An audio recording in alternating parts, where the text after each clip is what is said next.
Well, hi, all my friends. Um,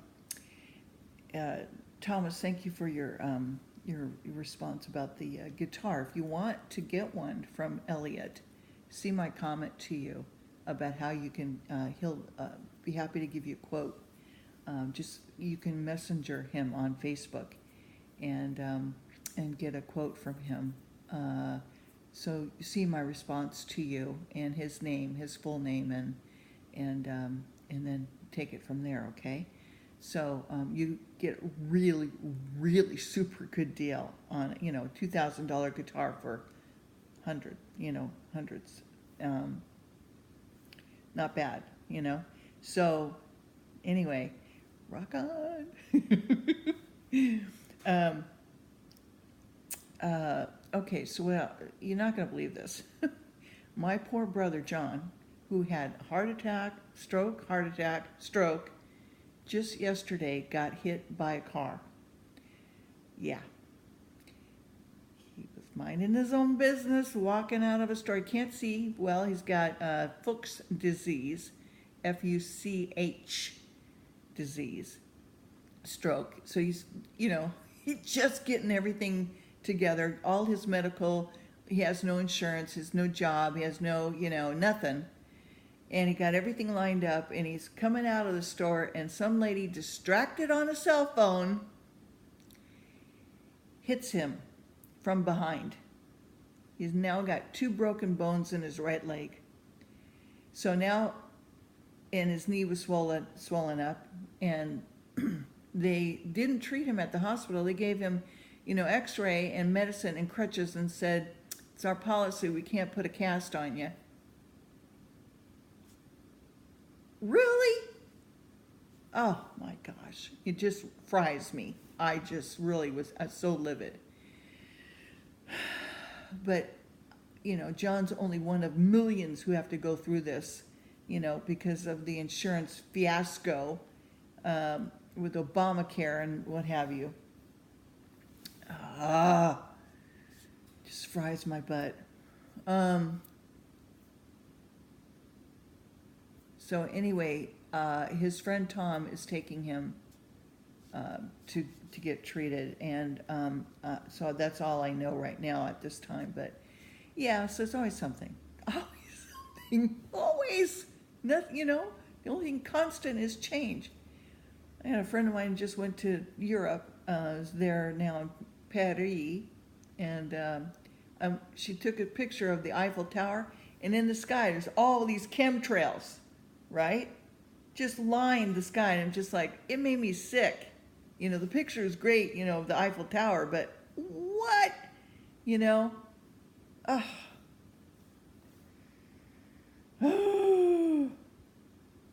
This world is really messed up. You have so much work to do.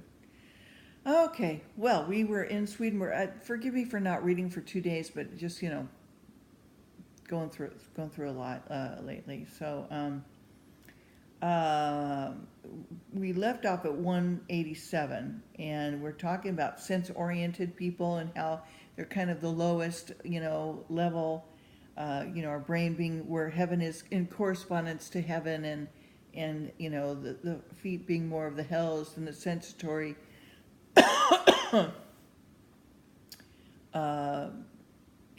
Let me just go back a little bit here. Okay, so sense-oriented people are able to reason sharply and skillfully because they're thinking so close to their speech and to be practically in it, almost inside their lips, because they attribute all intelligence solely to the ability to speak from memory. Some of them can defend whatever they want, and they have a great skill at defending things that are false. After they have defended falsities convincingly, they themselves believe those falsities are true. They base their reasoning and defense on mistaken impressions from the sense that the public finds captivating or convincing. Sense-oriented people are more deceptive and ill-intentioned than others. The inner areas of their mind are foul and filthy because they use them to communicate with the hells. The inhabitants of hell are sense-oriented. The deeper in hell they are, the more sense-oriented they are. The sphere of hellish spirits is connected to our sense impressions through a kind of back door. Sense-oriented people do not see anything that is generally true in the light. Instead, on every topic they debate, they argue whether it is so. From a distance, their arguments sound like that of grinding teeth. Their sounds of teeth grinding are actually the result of falsities colliding with each other, the falsity and truth in collision as well.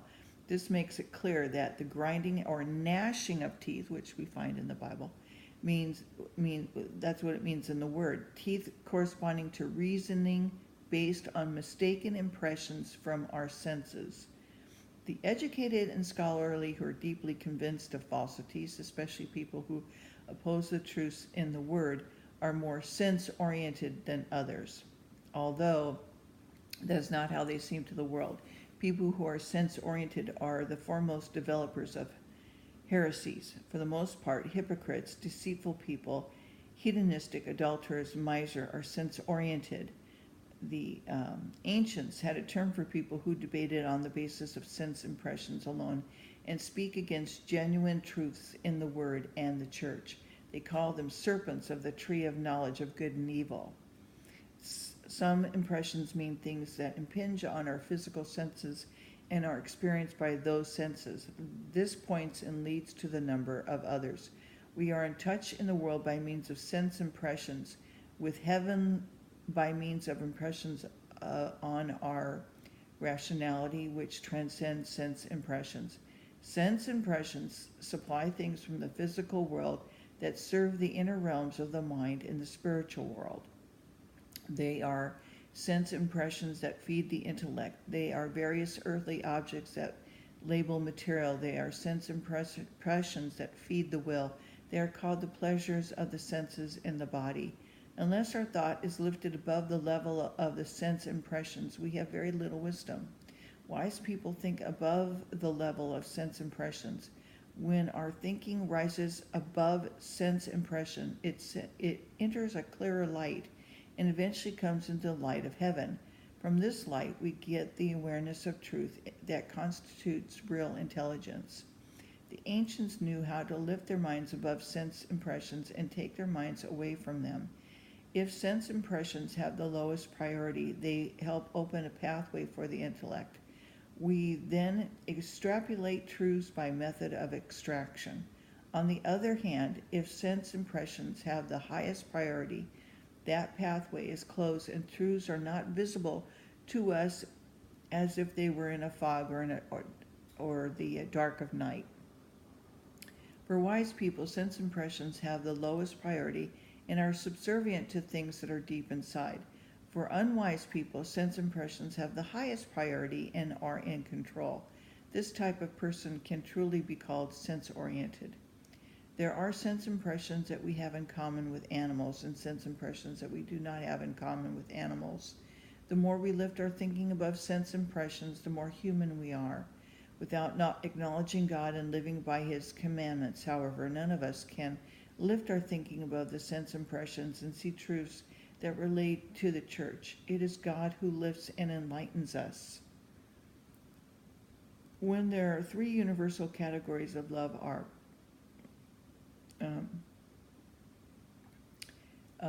prioritized in the right way, they improve us. So when they are not prioritized in the right way, they damage us and turn us upside down. First, I'll say something about prioritization of the three universal categories of love. Love for heaven, love for the world, love for ourselves. When I talk about the inflow and integration of one into the other, finally I'll discuss the effect of that prioritization on our state.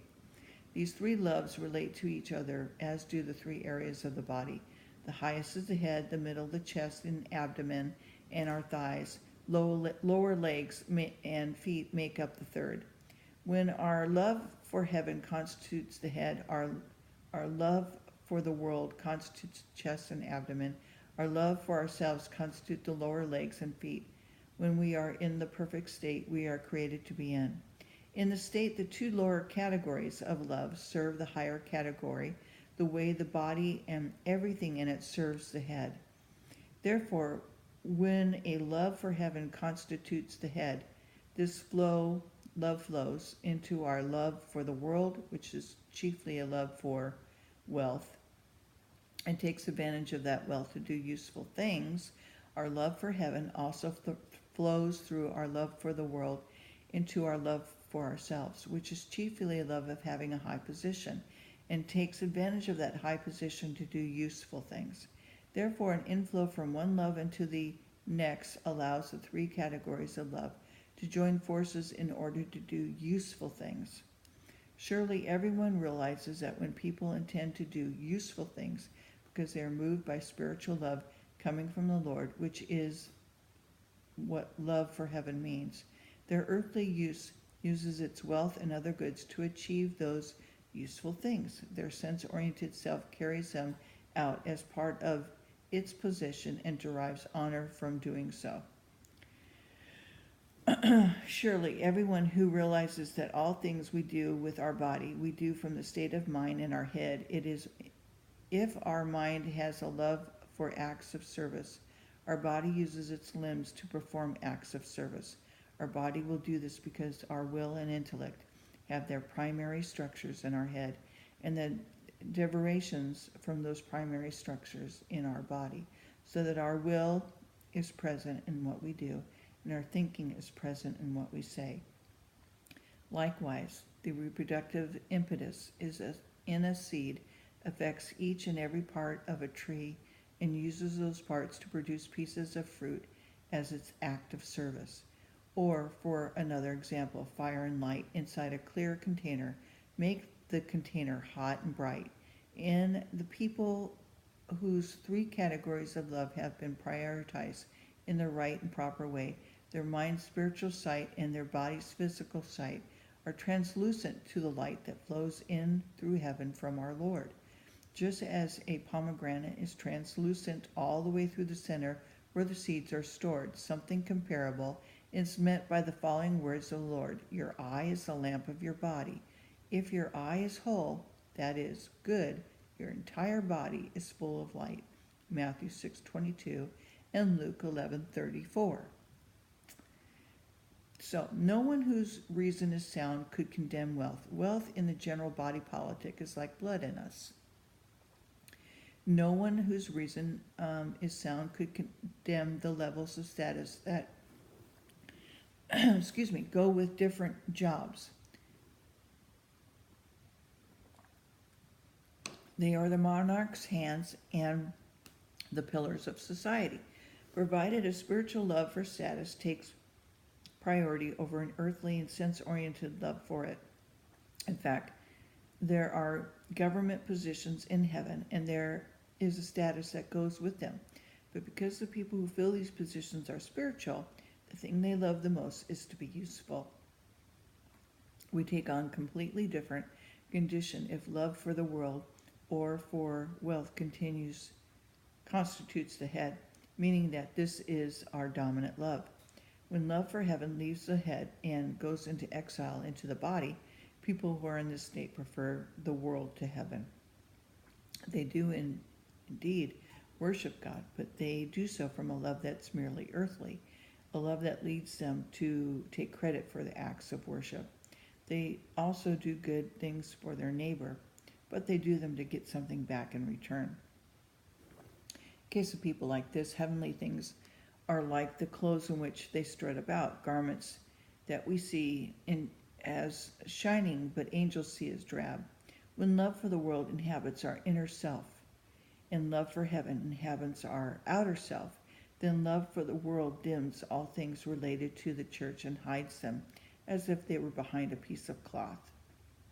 Love for the world or for wealth comes in many forms. However, it gets worse closer it approaches to miserlessness. At the point of miserlessness, the love for heaven becomes dark. This love also gets worse the closer it approaches to arrogance and a sense of superiority over others based on love for oneself. It is not as detrimental when it tends toward wasteful indulgence. It is even less damaging if its goal is to have the finest things in the world has to offer, like a mansion, fine furniture, fashionable clothes,